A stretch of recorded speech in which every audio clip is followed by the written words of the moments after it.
बिस्मिल्लाहिर्रहमानिर्रहीम। अस्सलामु अलैकुम वरहमतुल्लाहि वबरकातुहू। मोअज़्ज़िज़ हाज़रीन कराम, बुज़ुर्गान क़ौम और मिल्लत, मेरी इज़्ज़तदार माँ और बहनों, गयूर नौजवान साथियों, शहनशीन पर तशरीफ़ फरमा जनाब दीनू चौधरी साहब, क़िबला मोहम्मद रज़ा ज़ैदी साहब जो इमाम जुमा हैं शिया मस्जिद के, सलीम सैफ़ी साहब टावर वाले, सलीम सैफ़ी कैंची वाले, अब्दुल करीम चच्चा साहब, हाजी वहीद कुरैशी साहब, नसीम चौधरी साहब, शौकीन प्रधान जी, फ़हीम कुरैशी, इकराम सैफ़ी नेताजी, इमरान सैफ़ी, तौहीद सैफ़ी, रहीमुद्दीन सैफ़ी, गुलजार सैफ़ी, हसीन सैफ़ी, जुनैद सलाम साहब, सोहेल सिद्दीकी, ज़ियाउद्दीन सैफ़ी साहब, सोनू सैफ़ी साहब, आरिफ मलिक साहब, वसीम अंसारी साहब,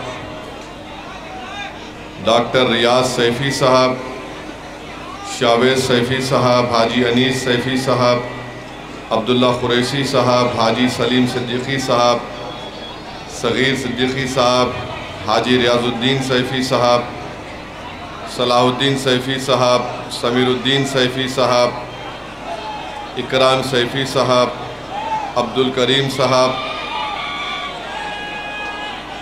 जनाब शोएब जामाई साहब, दिल्ली प्रदेश के मजलिस इत्तेहादुल मुस्लिमीन के सदर जनाब शौकत अली साहब, उत्तर प्रदेश के मजलिस इत्तेहादुल मुस्लिमीन के सदर शादाब साहब, सैयद अतीक़ साहब जो मुंबई से तशरीफ़ लाए हैं, महाराष्ट्र के मजलिस इत्तेहादुल मुस्लिमीन के जनरल सेक्रेटरी सईद साहब, फ़खरुद्दीन अंसारी साहब, मोहतरम अज़ीज़ान मिल्लत, मैं आप तमाम का शुक्रगुज़ार हूँ कि आपने अपना कीमती वक्त निकाल कर आज जनाब ताहिर हुसैन साहब के इस इंतखाबी जलसे और रैली में आपने शिरकत की। मेरे अज़ीज़ दोस्तों और बुज़ुर्गों, आज दोपहर के वक्त मुझे आना था, पैदल दौरा पदयात्रा करना था, मगर किसी वजह की बुनियाद से मैं यहाँ पर देर से पहुँचा, मगर अल्हम्दुलिल्लाह आज जनाब ताहिर हुसैन साहब से मेरी मुलाकात हुई, बड़ा अच्छा लगा और मुझे इस बात का इत्मीनान भी हुआ कि आज भी उनके हौसले बुलंद हैं, उनके हौसले पस्त नहीं हुए हैं और वो एक तड़प अपने दिल में लेकर आए हैं कि वो मुस्तफ़ाबाद की जनता की खिदमत करना चाहते हैं, वो मुस्तफ़ाबाद में अमन को मजबूत करना चाहते हैं और इतने लंबे अरसे के बाद ताहिर हुसैन साहब 5 साल के लंबे अरसे के बाद आपके दरमियान में मुस्तफ़ाबाद के गयूर बुज़ुर्गों के दरमियान में आए हैं, अपने घर को गए हैं और मुझे यकीन है कि आप लोग एक मज़लूम का साथ देंगे। मेरे अज़ीज़ दोस्तों और बुज़ुर्गों, अल्लाह सुब्हानहू व तआला फरमाता है कि क़ैदियों का साथ दो, नरमी से पेश आओ, यतीमों का साथ दो, उनसे नरमी से पेश आओ। मेरे अज़ीज़ दोस्तों और बुज़ुर्गों, आज मैं आपसे ये गुजारिश करने आया हूँ कि एक शख्स 5 साल से जेल में है और मुझे यकीन है कि अल्लाह उनसे इंसाफ करेगा। मुझे यकीन है कि अदालत उनसे इंसाफ करेगी। मगर मेरे अज़ीज़ दोस्तों और बुज़ुर्गों, मेरी आप तमाम से गुजारिश है कि आपको भी अपने वोट से ताहिर हुसैन को इंसाफ दिलाना है। अगर आप मुत्तहिदा अपने वोट का इस्तेमाल करेंगे तो यकीनन ताहिर हुसैन से इंसाफ होगा। वरना याद रखिए, अगर कोई ये समझ रहा है कि ताहिर हुसैन 5 साल के बाद जेल से निकला है और मुखालिफीन ताहिर हुसैन ये कह रहे हैं कि ताहिर हुसैन के पास जितनी दौलत हमारे पास है उसके पास नहीं है, मुखालिफीन जो ताहिर हुसैन की कामयाबी को रोकने के लिए ये बात कह रहे हैं, तो मैं आपको ये पैगाम देना चाहता हूँ कि अगर आज ताहिर हुसैन नहीं जीतेगा तो कल कोई नौजवान अपना सीना तान कर आगे आकर आपकी इज़्ज़तों की हिफाजत नहीं कर पाएगा। ताहिर हुसैन जेल में इसलिए है क्योंकि उसने उन तमाम ताकतों के मंसूबों पर पानी फेर दिया जो अमन के दुश्मन थे, और ताहिर हुसैन उस नाजुक वक्त में अपनी जान की परवाह किए बगैर, अपने परिवार की परवाह किए बगैर, अपने ज़ईफ़ बाप, अपनी बीवी की परवाह किए बगैर वो आपके लिए आगे बढ़कर अपने आप को पेश किया। तो मेरे अज़ीज़ दोस्तों और बुज़ुर्गों, ये इलेक्शन तो सिर्फ 3-4 दिन में ख़त्म हो जाएगा, मगर याद रखिए उन लोगों को कामयाब होने मत दीजिए जो मंसूबे बनाते हैं आपको तबाह व बर्बाद करने के लिए। आप उस पार्टी को अपना वोट मत दीजिए जिसने अपने ही पार्टी के एक शख्स पर जब जेल में डाला गया तो उससे अपना गिरबान छुड़ा दिया। आप उस पार्टी के उम्मीदवार को वोट मत दीजिए जो ताहिर हुसैन को दंगाई कहते हैं, जो शिफा को दंगाई कहती है और ये कहती हैं कि इनको वोट मत दो क्योंकि ये जेल से आए हैं। मेरे अजीज़ दोस्तों, मेरी इज़्ज़तदार माँ और बहनों, ताहिर हुसैन जेल में ज़रूर गए हैं, मगर क्या केजरीवाल शराब के मामले में जेल को नहीं गए? क्या केजरीवाल पर ताहिर हुसैन की तरह भी संगीन फौजदारी के दफात लगाए गए? कैसे 6 महीने के अंदर केजरीवाल को बेल हो गई? जो शराब की पॉलिसी में जेल को गया और 6 महीने जेल में रहता है तो मुख्यमंत्री भी है। सिसोदिया 15 महीने जेल में है और यही सिसोदिया की विधानसभा में तबलीगी जमात का मरकज़ है। मैं मुस्तफ़ाबाद की जनता को, ओखला की आवाम को और दिल्ली की आवाम को बताना चाह रहा हूँ, यही आम आदमी पार्टी की सरकार ने जब कोविड के वक्त एक झूठा इल्ज़ाम तबलीगी जमात पर लगाया तो इसी केजरीवाल की सरकार ने तबलीगी जमात के खिलाफ एक FIR रजिस्टर करवाया था। मैं याद दिलाना चाहता हूँ, जब पूरा देश और दिल्ली कोविड में हर कोई परेशान था तो यही केजरीवाल की सरकार हर रात में एक फिगर देती थी कि इतने दिल्ली में इतने लोगों को कोविड पॉजिटिव हुआ, इतने अस्पताल में गए। उस लिस्ट के नीचे लिखा जाता था मरकज़ में इतने लोग कोविड की वजह से उनको शिकार हो गए। ये आपको फैसला करना है, ख़ास तौर से मुस्तफ़ाबाद ओखला की आवाम को, कि जिस आम आदमी पार्टी ने तबलीगी जमात के ऊपर FIR दर्ज करा के पूरे देश में मुसलमानों के खिलाफ एक झूठा प्रोपेगेंडा मुहैया किया कि इन दाढ़ी वाले और इन टोपी पहनने वालों की वजह से कोविड देश में फैला है, जो बाद में अदालत ने कहा है कि सरासर झूठ है, मगर ये केजरीवाल की सरकार थी।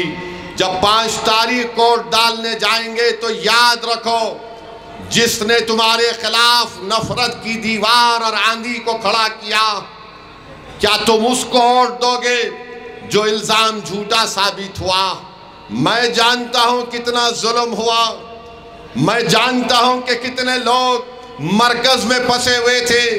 मेरे ही हैदराबाद से कई लोग यहां पर फंसे हुए थे। किस तरह से उनको अज़ियतें दी गई, किस तरह से उनको परेशान किया गया। उनके साथ उनके घर वाले थे, उनकी बेटी और बीवी थी। किस तरह उनको ताने मारे जाते थे, किस तरह उनको गालियां दी जाती थी। कहाँ था ये केजरीवाल जो आज अपने आप को कहता है कि मैं बड़ा सेक्युलर हूँ। मेरे अजीज दोस्तों और बुजुर्गों, इन बात को याद रखिए कि इस शख्स और उसकी पार्टी और हुकूमत की तरफ से पूरे मुल्क में अगर सबसे पहले इल्जाम किसी ने लगाया तो इस केजरीवाल ने FIR दर्ज करवाया। मगर यही दिल्ली की सड़कों पर जब एहतजाज होता था, गालियां दी जाती थीं, इल्जामात लगाए जाते थे, तो क्या केजरीवाल की सरकार ने कोई FIR दर्ज किया? नहीं किया। तो मेरे अजीज दोस्तों और बुजुर्गों, मैं आपको ये भी बताना चाहता हूं कि आज 30 जनवरी है। आज ही के दिन गांधी को गोली मारकर हलाक कर दिया गया था। गांधी को क्यों मारा गया था? क्योंकि गांधी भूख हड़ताल पर बैठे थे। उस वक्त मुसलमानों पर जुल्म हो रहा था। कुतुबुद्दीन बख्तियार काकी रहमतुल्लाह अलैह की दरगाह को नुकसान पहुंचाया गया था। गांधी वहां पर पहुंचकर उसका तामीरी काम शुरू कराते हैं। गांधी मुसलमानों पर जुल्म को बंद कराने के लिए, सच्चाई के लिए गांधी ने भूख हड़ताल की थी। तो गोडसे आकर गांधी के सीने में गोली मार देता है। मैं बड़ी इज्जत के साथ कह रहा हूं कि गांधी के मारने की साजिश में जस्टिस कपूर कमीशन की रिपोर्ट ने एक शख्स का नाम लिखा था। आज प्रधानमंत्री उस कॉन्स्पिरेटर के नाम से दिल्ली यूनिवर्सिटी को यूनिवर्सिटी बनाना चाहते हैं। बताओ वो प्रधानमंत्री, आज आप गांधी के पास तो जाते हैं, समाधि के पास, मगर क्या कपूर कमीशन में कॉन्स्पिरेसी का नाम जिसका लिया गया था, कौन जस्टिस कपूर कमीशन की रिपोर्ट में क्या कहा गया था? मैं तो कहूंगा अगर वजीर आजम मोदी सच्चाई को जानते और मानते हैं तो हिंदुस्तान का सबसे पहला टेररिस्ट, इस आजाद हिंदुस्तान का सबसे बड़ा कोई टेररिस्ट था तो उसका नाम गोडसे था। इसीलिए मैं मोदी से मुतालबा करता हूं कि 30 जनवरी को एंटी टेररिज्म डे डिक्लेयर कर देना चाहिए, क्योंकि आजाद भारत में उस शख्स ने गांधी को गोली मारी थी, एक ज़ईफ आदमी को गोडसे ने गोली मारी थी। रिकॉर्ड उठाकर देख लो, एक बीजेपी के MP ने कहा था मैं गोडसे को मानने वाला हूं।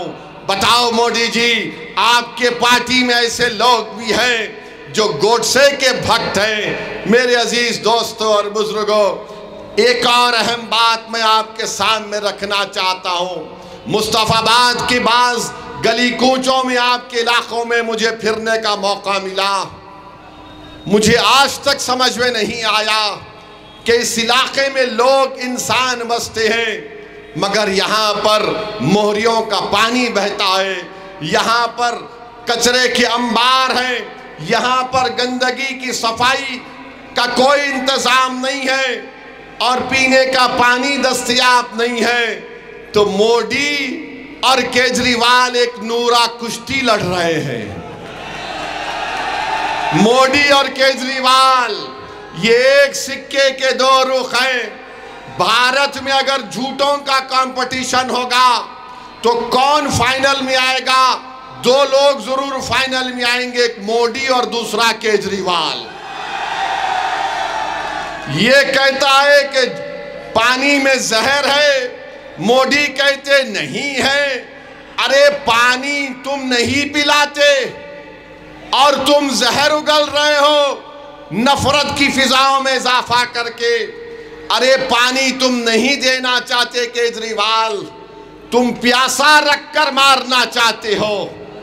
पानी तुमने कहा मैं पानी फ्री में दूंगा, मैं केजरीवाल से पूछना चाहता हूं कि तुम्हारे बजट में तुमने 850 करोड़ रुपये खर्चा किए, किसके लिए? फ्री पानी। कितना पानी? एक घर को इस झूठे ने कहा था मैं 20,000 लीटर दूंगा, यानी आखिरी है ये। यानी मैं समझता था कि मोदी दूर तक फेंकते हैं, मगर मालूम हुआ केजरीवाल भी पीछे नहीं है। 850 करोड़ रुपये फ्री वाटर के लिए। कहाँ है पानी? दिल्ली के सुबह गली कूचों में चले जाओ तो पानी बेचने वाले बोलते पानी ले लो, पानी ले लो। 25 रुपये फर्स्ट फ्लोर के लिए, 30 रुपये सेकंड फ्लोर के लिए, 35 रुपये थर्ड फ्लोर के लिए। ना मोदी फर्स्ट फ्लोर को आते, ना केजरीवाल सेकंड फ्लोर को आते, ना सिसोदिया थर्ड फ्लोर को आता है। मगर दिल्ली की जनता परेशान है। ये बोलता जहर, वो बोलते ये। अरे दिल्ली की जनता परेशान है। मैं केजरीवाल को चैलेंज कर रहा हूं कि तुम बड़ा बोलते ना, मैं दिल्ली में ये कर दिया। आओ आके मुस्तफाबाद में अपनी फैमिली के साथ एक दिन और एक रात गुजार के बताओ मुझे। आओ यहां पर ओखला में आओ।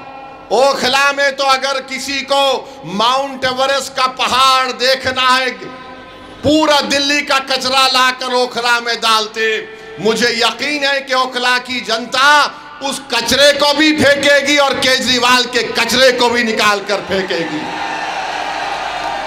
मुस्तफाबाद में कोई डेवलपमेंट नहीं हुआ। यहां के पहले विधायक, क्या नाम था उनका, बहरहाल हाजी साहब कहां हैं अब? हाजी साहब कहां हैं आप? नजर नहीं आते हाजी साहब? केजरीवाल का जहर पी लिए क्या? बताओ आप, आपको बोला गया था हम देंगे, हम करेंगे। आज गरीब दिल्ली का पूछ रहा है कि फ्री बिजली, फ्री पानी। अच्छा, फ्री बिजली 200 यूनिट के लिए केजरीवाल कहता है कि मैं 3,250 करोड़ रुपये खर्चा किया। क्या आपको फायदा हुआ? नहीं, जोर से बोलिए, आपको फायदा हुआ? कितनों के पास बड़ा बड़ा बिल आ जाता है हजारों रुपये का। ये झूठा बोलता है नहीं नहीं हम तो फ्री बिजली, फ्री पानी।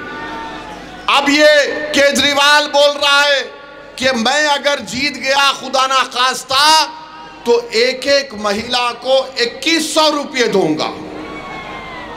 2100 रुपये। तो दूसरे मोदी जी बोले हाँ मुझसे ज्यादा तू फेंक रहा। तो मोदी जी ने कहा मैं आया तो 2500 रुपये दूंगा। ऐसा दिख रहा कि इनकी अब्बा का लंगर है, लूट के लेके जाओ, लूट के लेके जाओ। पैसा झाड़ पे उग रहा है ना। मोदी जी और केजरीवाल झाड़ पे लगे, तोड़ ले, तू ले, तू ले, तू ले। अब वो बेचारा गरीब, ओ 2500। 10 साल से आपको झूठ बोला जा रहा है और मोदी जी भी 10 साल से झूठ बोल रहे हैं। वो 15 लाख अकाउंट में नहीं आए, वो 2 करोड़ नौकरियां नहीं आई। ये इनके वादे, फ्री पानी, फ्री बिजली। मुस्तफा बोलते हैं दिल्ली में, केजरीवाल बोलता है कि मैंने स्कूल बनाया। आओ मुस्तफाबाद में मैं देखना चाह रहा हूं कौन सा स्कूल तुमने बनाया, बताओ हमको। डिस्पेंसरी बना दी। अरे कहां बनाया? यहां पर तो लोग रोज बीमार पड़ते हैं। मैं खुद अपनी आंखों से देखा कितनी गंदगी है यहां पर। मेरे भाई याद रखो, ये केजरीवाल का एक ही पैगाम है और केजरीवाल यहां पर नहीं आएगा मुस्तफाबाद में, क्योंकि केजरीवाल के जो लोग हैं जिनको हम बिचौलिया कहते हैं,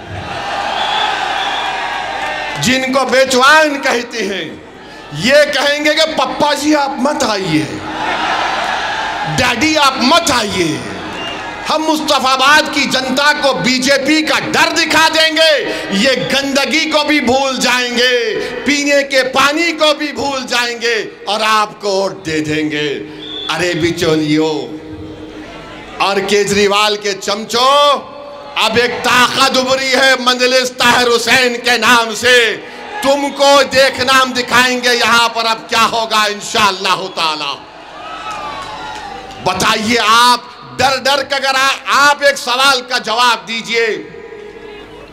आप एक शहरी हैं भारत के, दिल्ली के शहरी हैं। जो शहरी होता है, सिटीजन होता है, उसके राइट्स होते हैं।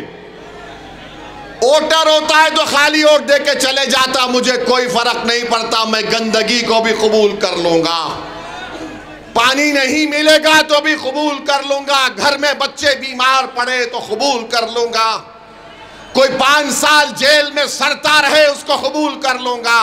फैसला आपको 5 तारीख के दिन करना है कि क्या आप वोटर हैं या सिटीजन हैं, आप वोटर हैं या शहरी हैं, बताइए हमको। अगर आप शहरी हैं तो 5 तारीख के दिन आप ना मोदी को वोट देंगे ना केजरीवाल को वोट देंगे। अगर आप वोटर हैं तो फिर जिसको चाहे वोट दे दो, कोई तब्दीली नहीं आएगी। तब्दीली लाना पड़ेगा मेरे भाई, तब्दीली लाना पड़ेगा। याद रखिए, अगर आप सिर्फ वोट डालते रहेंगे तो ये लोग ये समझेंगे इनका डर दिखाओ, उनका डर दिखाओ। अब ये आम आदमी पार्टी के लोग बोल रहे हैं नहीं, अगर ताहिर हुसैन के लड़ने से वोट डिवाइड होगा। हाजी साहब को जब वोट डाले डिवाइड नहीं हुआ, यानी तुम आकर हमको बर्बाद कर दोगे, तुम हमारे बच्चों को उनकी बाप की शफकत से महरूम करके जेल में डाल दोगे। और मुझे एक बात समझ में अब तक नहीं आई कि केजरीवाल को बेल हो गई, सिसोदिया को हो गई, जैन को हो गई, वो ओखला के विधायक को हो गई, ताहिर हुसैन और शिफा को बेल क्यों नहीं होती? सोचो आप सोचो इस बात को। ये फैसला आपको करना है मेरे अजीज दोस्तों और बुजुर्गों। 5 तारीख के दिन मजलूम का साथ देना है, जालिम का साथ नहीं देना है। याद रखो, अगर तुम वक्त के फिरौनों को कमजोर करना चाहते हो तो सिर्फ फिरौन की नफरत से कुछ नहीं होगा, मूसा का साथ देना पड़ेगा। अगर तुम यजीद से नफरत करते हो तो सिर्फ जबान से नफरत का इजहार नहीं, करबला के रेगजारों से आवाज आ रही है। यकीनन सुबह क़यामत तक यजीद से नफरत की जाएगी, मगर नफरत से यजीदियों का खात्मा नहीं होता। हुसैन के लश्कर के परचम को उठाओगे तो यजीदियत का खात्मा होगा। तो मेरे अजीज दोस्तों और बुजुर्गों, सच्चाई का साथ दो, डर कर ताहिर हुसैन का साथ मत दो, एक उम्मीद पर ताहिर हुसैन का साथ दो मेरे भाई, एक उम्मीद पर साथ दो। देखो किस तरीके से क्या क्या नहीं कर दिया जा रहा है। आज वक्फ का कानून मोदी बनाने जा रहा है, और अगर वो खुदा ना खास्ता कानून बनेगा तो ना मस्जिद बचेगी, ना अशुरखाने बचेंगे, ना दरगाह बचेगी, ना खानखा बचेगा, ना कब्रस्तान बचेगा। मेरे अजीज दोस्तों और बुजुर्गों, जो केजरीवाल नाम लेने से डरता है तुम्हारा, क्यों आप उसको अपना देंगे? ये लोग अगर डर रहे हैं क्या हो जाएगा, अरे मैं नहीं लड़ा तो दिल्ली के लोकसभा के इलेक्शन में पूरे सीट पर बीजेपी जीत गई। जो आज मुझ पर इल्जाम लगा रहे, मुझे तुम्हारे इल्जामात की कोई फिक्र नहीं है। मुझे मालूम कि जब तक अल्लाह मुझे जिंदा रखेगा तुम मुझे गाली ही दोगे, तुम मुझ पर इल्जाम लगाओगे, मगर एक बात का जवाब दो, मैं नहीं लड़ता तब भी मोदी जीत जाता है। चंडीगढ़ में आज मेयर का इलेक्शन हुआ, चंडीगढ़ में केजरीवाल और कांग्रेस दोनों मिलकर वोट डाले तब भी बीजेपी जीत गई। बताओ क्या सदुद्दीन ओवैसी लड़ा था वहां पर? मेरे पास तो अजीनात नहीं है कि मैं वो यहां भी जाऊं आपको आके बोल दूं है डाल दो वोट बीजेपी को। क्या आपने पार्लियामेंट के चुनाव में बीजेपी को वोट दिया? कितनों ने नहीं दिया हाथ उठाओ। फिर यहां से बीजेपी का एमपी कैसे जीत गया?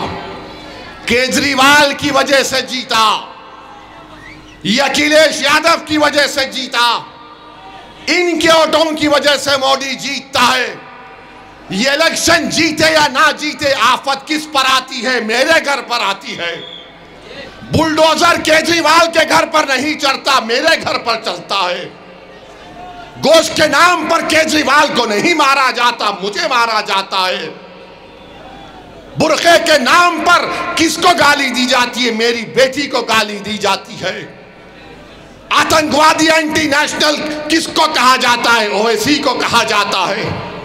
तो बताओ, इसका इलाज यही है कि तुम अपने वोटों से अपने लीडरशिप को बनाओ। मैं यहां पर अपनी इज्जत में इजाफा करने के लिए नहीं आया हूं। मेरे भाई, मेरी नीयत एक ही है कि जब तक अल्लाह मुझे जिंदा रखेगा, मेरा टूट मानना यह है कि भारत की जमहूरियत मजबूत उसी वक्त होगी जब यहां पर अल्पसंख्यक समाज की एक सियासी लीडरशिप पैदा होगी। पैदा हमको करना है, कोई आसमान जमीन से निकल कर नहीं आएगा। अपने दिलों से केजरीवाल की मोहब्बत और डर को निकालो। मोदी आरएसएस की ये नफरत से खौफ मत खाओ।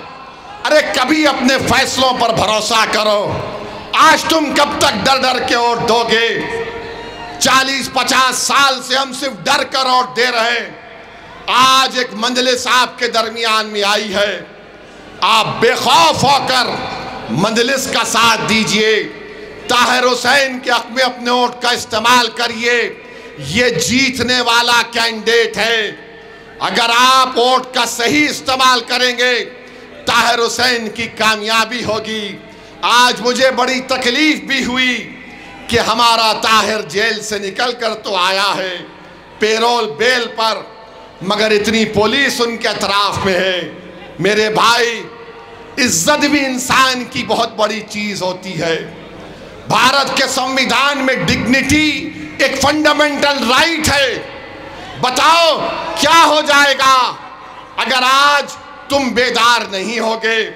नौजवानों, बुजुर्गों, मेरी इज्जतदार माँ और बहनों, एक मर्तबा अपने दिल की बात सुनो। दिमाग से तुम सवाल करोगे तो दिमाग तुमको कंफ्यूज कर देगा। अपने दिल पर हाथ रखकर सोचो कि अगर मैंने वोट ताहिर और मंजलिस के लिए इस्तेमाल किया तो दिल्ली की विधानसभा में किसकी आवाज जाएगी? तुम्हारी आवाज जाएगी, तुम्हारी आवाज उठेगी, तुम्हारे मसाइल हल होंगे। मुस्तफाबाद में एक इनकलाब बर्पा किया जाएगा। अरे दिल्ली की 70 सीट में से हम 2 सीट लड़ रहे हैं तो मोदी और केजरीवाल के पेट में दर्द शुरू हो चुका है। सबके पेट में दर्द शुरू हो चुका है।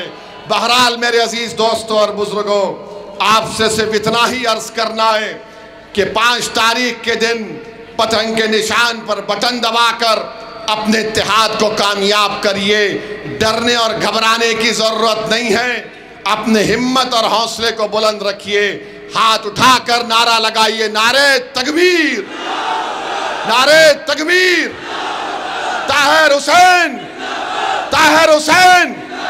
ये जिंदाबाद ना केजरीवाल बोल सकेगा, ना उसके चमचे बोल सकेंगे। जब आप जिंदाबाद का नारा लगा दिए हैं तो 5 तारीख के दिन मुस्तफाबाद की फिजाओं में पतंग दिखनी चाहिए। अस्सलाम वालेकुम व रहमतुल्लाहि व बरकातहू।